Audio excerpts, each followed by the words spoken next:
Boa noite. Mais de 200 cidades estão em situação de emergência por causa da seca e estiagem na Bahia. São mais de 4 milhões de pessoas afetadas. A falta de chuva causa perda financeira para essas famílias e para os municípios, perda de animais e de produção agrícola.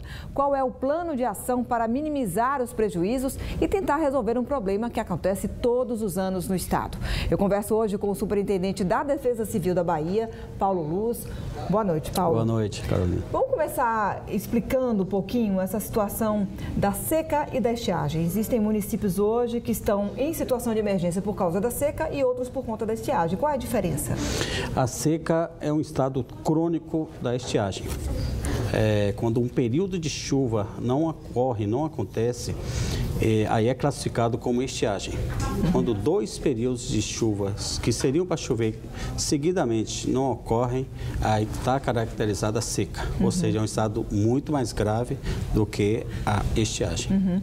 E hoje são mais de 200 municípios baianos nessa situação. Correto, são 204 municípios baianos que estão neste momento em situação de emergência por conta da estiagem e muitos deles também por conta da seca, que já é aquele estado mais avançado. Então, isso afeta a economia do município, afeta a vida das pessoas.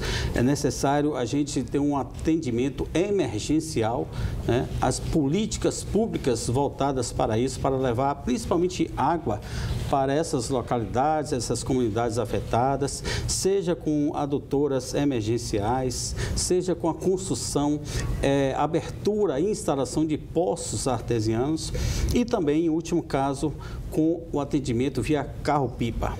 Aí seriam, então, ações emergenciais no momento. Já está aí decretada a situação de emergência, essas são as ações imediatas. Correto. A partir daí, depois, por quanto tempo normalmente esses municípios costumam ficar nessa situação? Como é que é feito esse monitoramento? O decreto de situação de emergência, ele tem uma vigência máxima em até 180 dias, é o que é permitido. Vencido esse prazo, se a seca permanece ou a estiagem permanece, o prefeito municipal decreta uma nova situação de emergência que vai valer por mais 180 dias. Então, durante todo este tempo, todo esse período, os poderes públicos do municipal, estadual e a Defesa Civil Nacional e todos os órgãos que têm relação direta com o desastre estarão atuando para minimizar a questão dos impactos provocados pela seca. Hoje nós temos muitos municípios nessa situação que precisou ser prorrogado a situação de emergência? Na verdade, nós estamos há 8 anos aqui no estado da Bahia, seguidos de chuva abaixo da média histórica. O que isso significa? Que é necessário que ações sejam do ponto de vista da economia, do ponto de vista ambiental, do ponto de vista social, sejam tomadas para ajudar esses municípios que estão impactados. Então, a chuva, quando ela vem abaixo da média histórica, ela provoca prejuízos no campo, na pecuária, no comércio local e isso a gente sabe que requer uma resposta muito rápida dos órgãos, porque a sede não espera, a fome também não espera. Pois é, vocês já conseguem fazer um levantamento desses prejuízos, no caso desses mais de 200 municípios que estão nessa situação? Sim, para cada município é estipulado, né? Para isso a DAB faz um relatório no município dizendo quais foram as perdas na pecuária, né? Quanto diminuiu o rebanho, quantas mortes ocorreram, abortos que ocorreram nas vacas, a diminuição no leite. Da mesma forma, a Bahia até faz um relatório dizendo qual foi a perda de safra na cultura do feijão, da mandioca, do milho, principalmente da agricultura familiar. E juntando todos esses prejuízos, aí é feito um relatório que é enviado para a gente da Defesa Civil Estadual. Um técnico nosso vai até a cidade e confirma se realmente ocorreu, se está configurada aquela situação de emergência. Em caso positivo, o governador do estado vai homologar o decreto municipal e nós vamos repassar para o governo federal, para a Defesa Civil Nacional.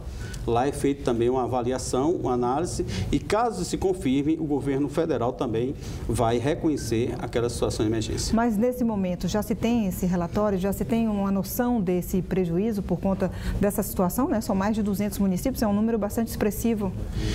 Isso, nós temos hoje 4.800.000 pessoas impactadas pela estiagem e seca aqui no estado da Bahia, e o prejuízo está sendo feito ainda um levantamento agora para fechar 2019, né, como a gente está ainda no início de dezembro.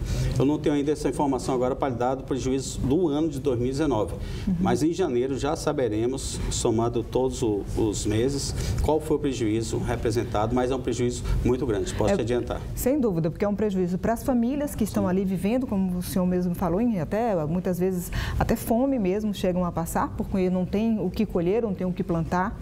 E isso é um prejuízo também para todo o estado, né? Uma vez que mexe com a economia na questão da agricultura.